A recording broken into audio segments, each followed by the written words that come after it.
بسم اللہ الرحمن الرحیم۔ السلام علیکم۔ توجہ طلب۔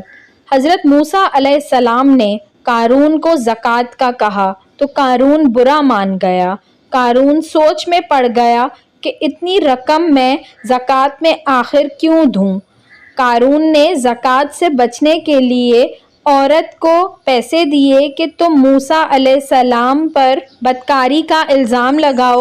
موسیٰ علیہ السلام ایک مجمع میں لوگوں سے وعظ فرما رہے تھے کہ وہاں وہ عورت بھی پہنچی۔ موسیٰ علیہ السلام سے مجمع میں ایک پوچھنے والے نے پوچھا کہ جو انسان کسی عورت سے زنا کرے اس کی کیا سزا ہے؟ موسیٰ علیہ السلام نے فرمایا اگر وہ انسان شادی شدہ ہے تو اس کو پتھر مار کر قتل کیا جائے۔ اس نے کہا یہ عورت کچھ کہنا چاہتی ہے۔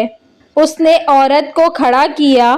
موسیٰ علیہ السلام نے فرمایا کیا کہتی ہو بی بی، کیا مسئلہ ہے آپ کا؟ اس کی نظر پڑی نور نبوت پہ تو اس نے کہا میں کچھ نہیں کہتی، قارون نے مجھے پیسے دیے تھے کہ آپ پہ بدکاری کا الزام لگا دوں۔ موسیٰ علیہ السلام فوراً سجدے میں گر گئے۔ اللہ نے فرمایا موسیٰ آج تو زمین کو جو حکم دے گا وہ اس کی تعمیل کرے گی۔ موسیٰ علیہ السلام جلال میں کھڑے ہوئے اور زمین کو کہا پکڑو اسے۔ جب زمین نے ایک دم قارون کو کھینچا اور پیروں تک زمین میں چلا گیا تو قارون نے کہا اے موسیٰ مجھے معاف کرو۔ موسیٰ علیہ السلام نے کہا اس کو اور پکڑو، کہ زمین نے اس کو مزید کھینچا اور پیٹ تک چلا گیا۔ قارون نے چیخ کر کہا کہ موسیٰ مجھے معاف کرو۔ قارون کہتا ہے معاف کر دو۔ موسیٰ علیہ السلام نے فرمایا اور پکڑو، اور یوں زمین نے اس کو پورا کھینچ لیا۔ کچھ وقت بعد اللہ نے جبریل علیہ السلام کو اتارا۔ فرمایا موسیٰ بڑا مضبوط ہے تیرا دل، اس نے تیری اتنی منتیں کیں اور یہ نرم نہ ہوا۔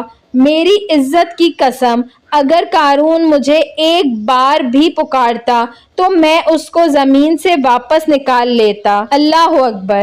جو قارون کو معاف کرنے کے لیے تیار ہے، پھر ہم تو اس کے محبوب صلی اللہ علیہ وآلہ وسلم کی امت ہیں، کیا وہ ہمیں معاف نہ کرے گا؟ لیکن ہم بھی اس کو پکاریں اور اپنے گناہوں کی معافی مانگیں تو تب نہ۔ ویڈیو پسند آئی ہو تو اس کو ضرور لائک کریے گا، اور ایسی مزید اچھی ویڈیوز دیکھنے کے لیے میرے چینل اردو کہانی گھر کو سبسکرائب کر لیجیے۔ Thanks for watching. اللہ حافظ۔